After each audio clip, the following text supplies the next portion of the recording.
Waalaikumsalam warahmatullahi warahmatullahi wabarakatuh. wabarakatuh, Pak. Kita lanjutkan kembali pelajaran mengenai data warehouse dan data mining. Hari ini kita membahas mengenai estimasi. Ya, kemarin kita membahas mengenai apa? Deskripsi ya. Salah satu fungsi minor dalam data mining itu ada apa? Ada deskripsi, ada estimasi, prediksi. Kemudian kalau fungsi mayornya klasterisasi ya, klaster dan lain-lain. Kita masih menggunakan metode statistik ya untuk memperoleh atau menggali pengetahuan yang diperoleh dari suatu data. Ya. Yang dekat-dekat dengan statistik itu ya materi yang kemarin, kemudian estimasi, kemudian juga naive bias ya, itu ada perhitungan-perhitungan statistiknya.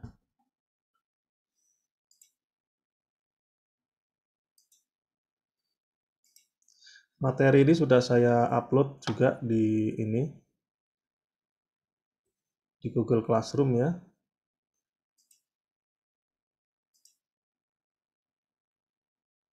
Nah, ini estimasi. Ya.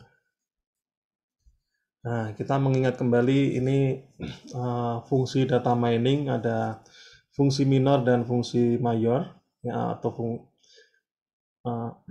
deskripsi, estimasi, dan prediksi itu termasuk fungsi minor. Untuk fungsi mayor itu klasifikasi, pengelompokan, dan asosiasi. Nah, ini ada ini ya, ada 6 metode ya. Algoritmanya juga nanti juga macam-macam juga ya. Bahkan ada buku yang cukup bagus yang judulnya adalah Top 10 Algorithm in Data Mining. Nah, silakan Anda download, Anda pelajari ya, karena materi itu yang akan saya ajarkan di kelas data mining ini. Nah, ini masih kelanjutan dari metode-metode statistik ya, untuk mengetahui pengetahuan apa yang bisa digali dari suatu data. Nah, ini kita langsung ke contoh saja ya, ke studi kasusnya. Suatu misal kita diberi sampel data volume air isi ulang yang diisi otomatis oleh mesin pengisi dengan isi yang bervariasi.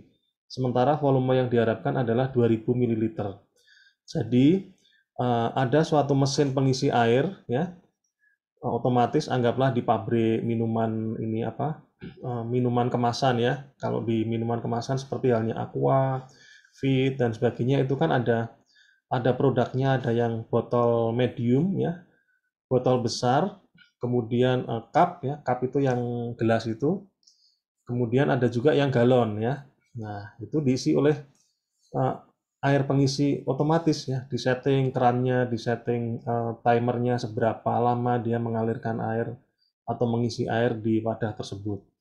Nah, pada kasus ini kita ingin mengisikan volume 2 liter ya, 2000 ml. Kita sih sudah men-setting 2000 ml. Tapi kita tahu pasti, mesin pasti juga ada lag ya atau jeda atau apa ya, perbedaan antara yang diharapkan dengan yang diisi. Nah, kemudian kita ingin mengetahui berapa sih rata-rata sebetulnya mesin tersebut mengisi air, kemudian estimasinya kira-kira bagaimana seperti itu.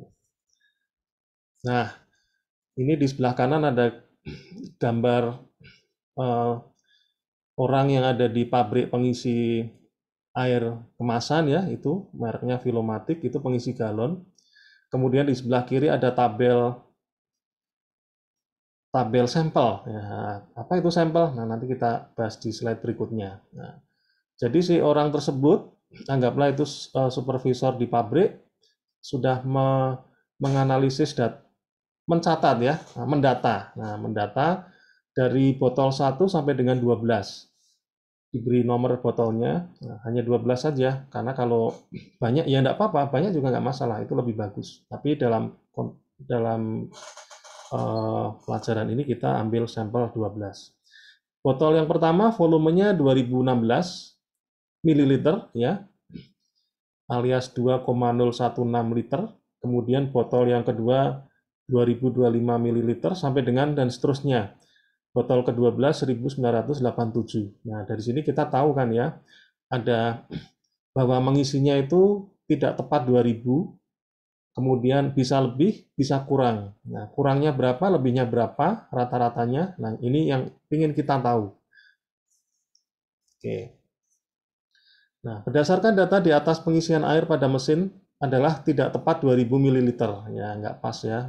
Tadi dari data tabel tadi, ada yang 2025, ada yang 2016, kemudian ada yang 1985 dan sebagainya. Tapi tidak ada yang di bawah 1900 ya.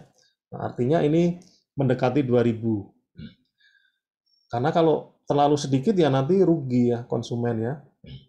Berapakah volume air pada umumnya di dalam botol yang diisikan? Nah, ini yang kita ingin tahu nih. Pada umumnya, berarti kalau pada umumnya adalah rata-rata ya. Berapa kira-kira volume air yang akan diisi pada botol di masa datang bila mesin mengisi beberapa kali botol tersebut? Nah, inilah yang ingin kita cari tahu. Kira-kira volume air yang akan diisi pada botol tersebut di masa yang akan datang ya. Jadi setelah sampel tersebut, mungkin botol yang ke-13 yang tidak kita ambil datanya, ke-14 dan seterusnya. Nah, kita menggunakan metode estimasi. Estimasi ini ada dua, yaitu estimasi titik dan estimasi selang. Kalau estimasi titik, ya, itu berupa satu angka nilainya. Ya. Kemudian kalau estimasi selang, berarti ada ring nilai tertentu di antara estimasi tersebut.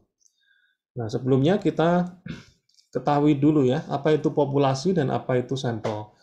Populasi itu adalah objek yang diteliti, dalam hal ini air minum dalam botol. Kalau sampel, contoh atau cuplikan objek yang diambil untuk dijadikan penelitian. Nah, dalam hal ini 12 botol minuman. Dalam hal ini, pengisian galon atau air yang 2000 ml tadi, itu populasinya tidak terbatas. Kenapa saya katakan tidak terbatas? Karena dia akan mengisi terus selama mesin itu hidup ya. Nah, berbeda kalau misalnya Anda di kampus ingin mengetahui berapa mahasiswa yang berasal dari Bekasi misalnya ya, berapa mahasiswa yang berasal dari Jakarta Timur, atau berapa mahasiswa yang berasal dari luar Jakarta. Anda mencari sampel, populasinya siapa? Populasinya adalah banyaknya mahasiswa di Unsada. Nah, itu udah pasti jumlahnya ya. Anda bisa lihat di Siakat, oh jumlah mahasiswa Unsada sekian. Nah, itu populasi. Kemudian Anda ambil sampel.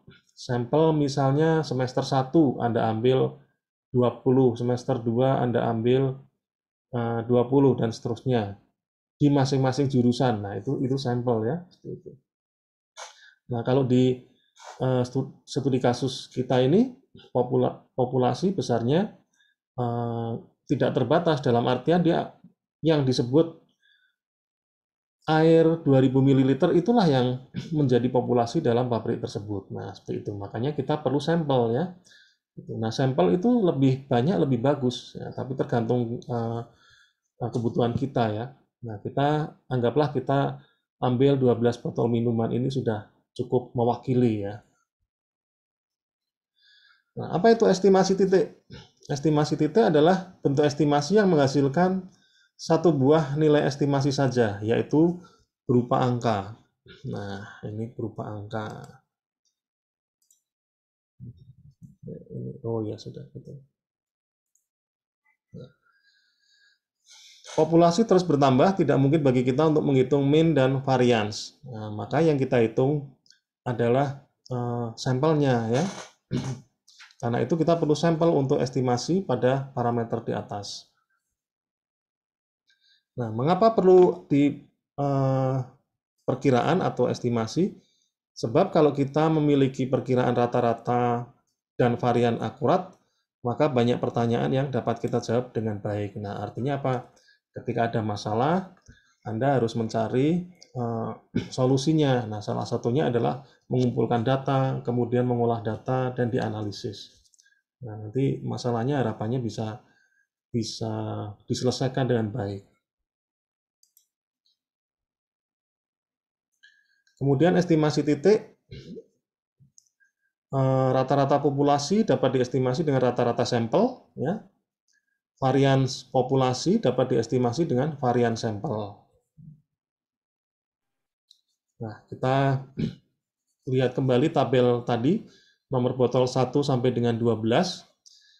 Di tabel yang sebelah kiri itu yang datanya ya, yang tabel sebelah kanan itu adalah perhitungannya ya. Nah, perhitungan rata-rata dan perhitungan varian sampel. Nah, kita lihat di sini.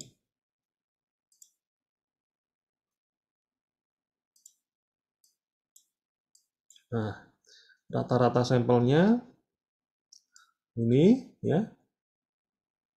Oh, ini jumlah ya, ini jumlah. Ini rata-ratanya ya, kan dibagi 12. Ini.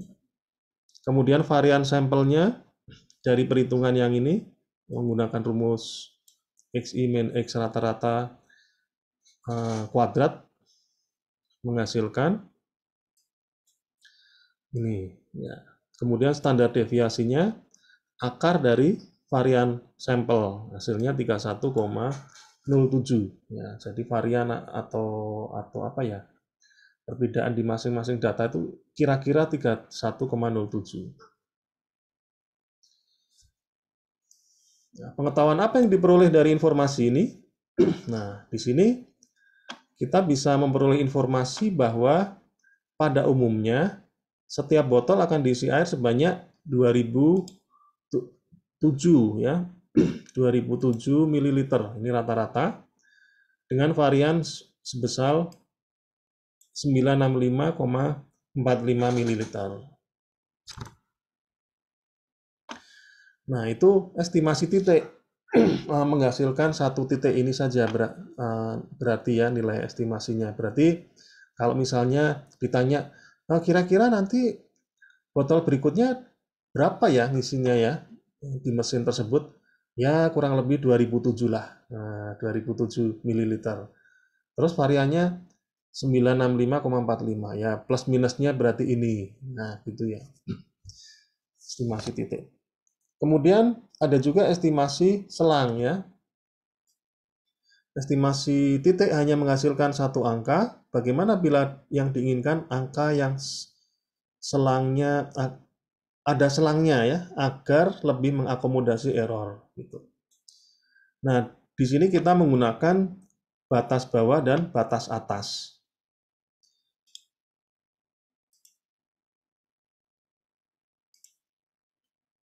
Nah, ini L ini low ya, lower.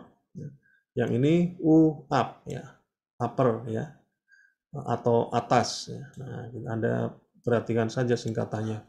Batas atas, batas bawah gitu ya. Kalau bawah ya low, atas ya up. Nah, kemudian kita hitung masih sama seperti tadi. Sampai di sini perhitungannya masih sama.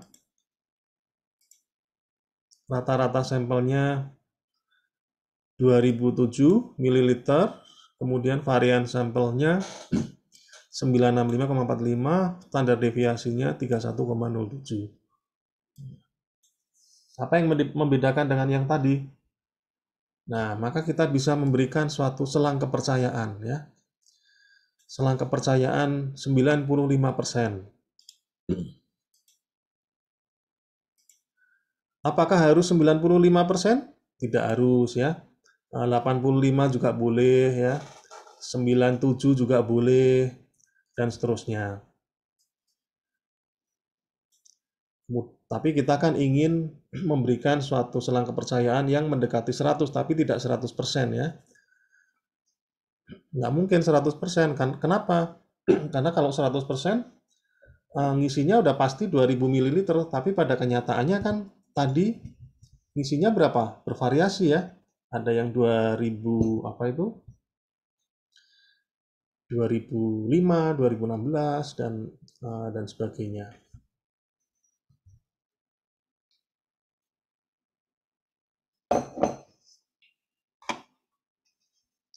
Kemudian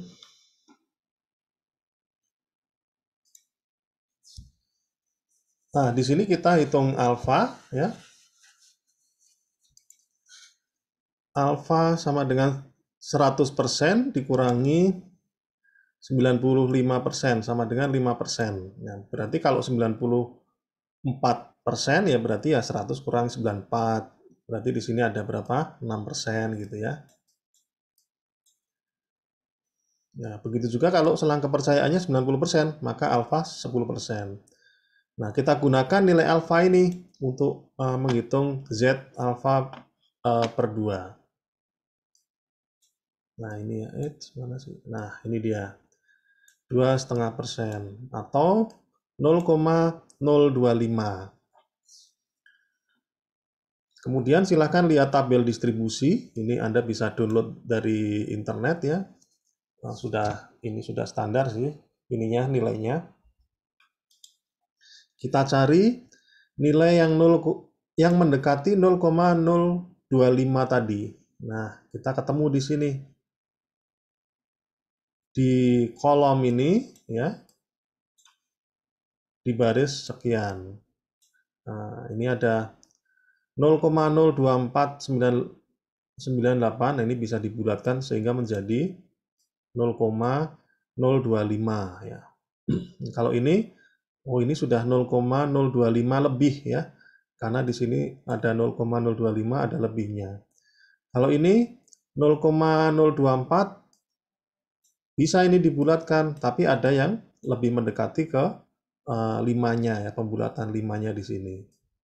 Nah, maka kita pilih yang di kolom 0,06 dan baris 1,9. Nah, buat apa nilai ini? Nilai ini kita hitung lagi untuk menghitung batas bawah dan batas atas ya. Nah, batas bawah ini dari sini ya.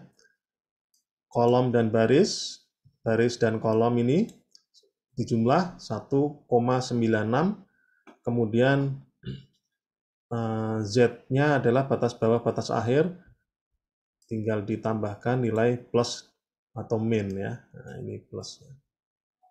Seperti itu. Kemudian menghitung apa ini ya? Standar deviasi. Oh, ini rho ya. Rho X ya. Standar deviasi dibagi akar banyaknya data. Nah, standar deviasinya tadi sudah diketahui melalui perhitungan di tabel awal tadi. Kemudian banyaknya data adalah 12 kali ya, ini bukan 12 ml, tapi 12 data tadi ya, ini salah. 12 data ya, banyaknya data. Kemudian kita hitung 31,07 dibagi akar dari 12. Hasilnya 8,97, batas bawah 2007 atau rata-rata ini dikurangi perhitungan dari penjumlahan di tabel tadi dikalikan apa ini? Nah, yang ini ya. Sama dengan sekian. Kemudian batas atasnya sama, hanya ini ditambah dari rata-rata 2007 ditambah nilai perhitungan di atas sama dengan 2024,58. Nah, dari sini kita bisa tahu ya bahwa untuk mengisi berikutnya dengan selang kepercayaan 95%, maka nilainya sekian. Nah, ini dan antara ini dan ini. Nah, kesimpulannya bagaimana? Kesimpulannya adalah bila kita melakukan prosedur 100 kali mengisi, maksudnya ya, 100 kali mengisi air dalam botol tersebut, maka akan berpeluang untuk mendapatkan 95 buah selang yang benar-benar mencakup populasi sesungguhnya. Jadi 95 ini akan diisi air sebanyak 1989, yang ini ya, 1989 ini sampai dengan 2024,58 ml. Nah, nilainya antara itu gitu ya. Nah, seperti itu. Oh, jadi kalau 100 kali ngisi, ya nilainya berarti antara inilah ya, gitu. Jadi nggak mungkin nanti ada di bawah, atau ada yang 1.800, atau mungkin ada yang 2.050 ml, dan sebagainya. Nah, dari sini kita bisa tahu, engineer-nya mungkin kalau pengen ini lebih diakuratkan, wah saya kalau gitu saya pengennya ini lebih dikecilkan gitu ya, menjadi 2.000 atau lebih kecil dari 2024 misalnya. Nah, atau ini lebih besar dari 1989 misalnya. Nah, ya terserah nanti bagaimana. Apakah mesinnya disetting ulang ya, timernya dipercepat atau diperpendek, atau lebar kerannya dibesarkan kecilkan supaya nilainya mendekati 2000 ml. Nah, seperti itu. Nah, kira-kira seperti itu ya, data data itu dianalisa. Ini yang disebut metode estimasi. Nah, suatu misal Anda jadi engineer-nya di situ, ya sudah disetting ulang, pengen menguji seberapa seberapa besar sih estimasi ininya, estimasi selangnya, apakah mendekati 2000 ml, ya dilakukan prosedur yang sama untuk menganalisis hal ini ya, gitu. Kalau sudah ditemukan misalnya, oh ternyata setelah di setting ulang alatnya, di sini menjadi dihitung sampai dengan selang kepercayaan 95%. Di sini ada sampai misalnya 2001 misalnya ya. Bukan ya. 1990 misalnya. Kemudian di sini 2010. Nah, udah bagus lah ya. Udah agak lumayan ini ya, sudah mendekati 2000 ml. Nah, jadi itu fungsi dari estimasi ya untuk memperkirakan berapa sih pengisian botol yang berikutnya gitu ya. Nah, di sini bila kita melakukan prosedur 100 kali, maka akan mendapatkan 95 buah selang yang benar-benar mencakup populasi sesungguhnya. Nah, jadi seperti itu ya.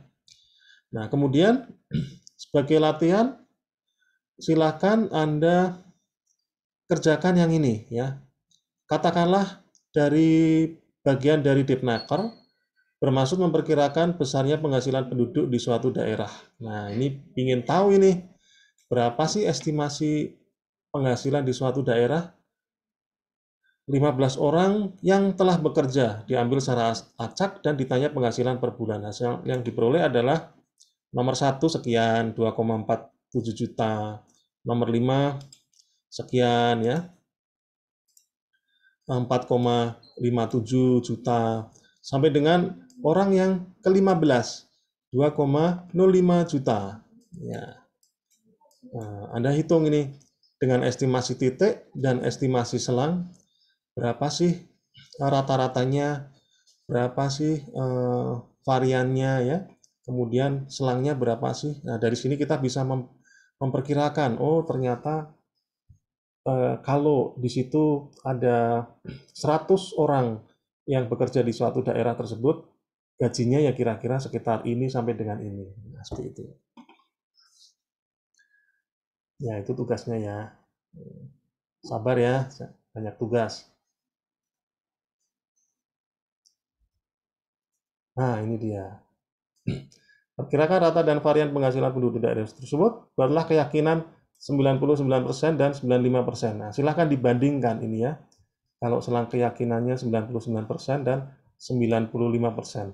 Kalau Anda ingin menghitung 100%, boleh silakan. 100% misalnya. Apa sih bedanya antara 95% dengan 100% ya? Itu. Nah, selesai. Ada pertanyaan? Semoga tidak ada. Baik, kalau tidak ada pertanyaan, silakan nyalakan kameranya.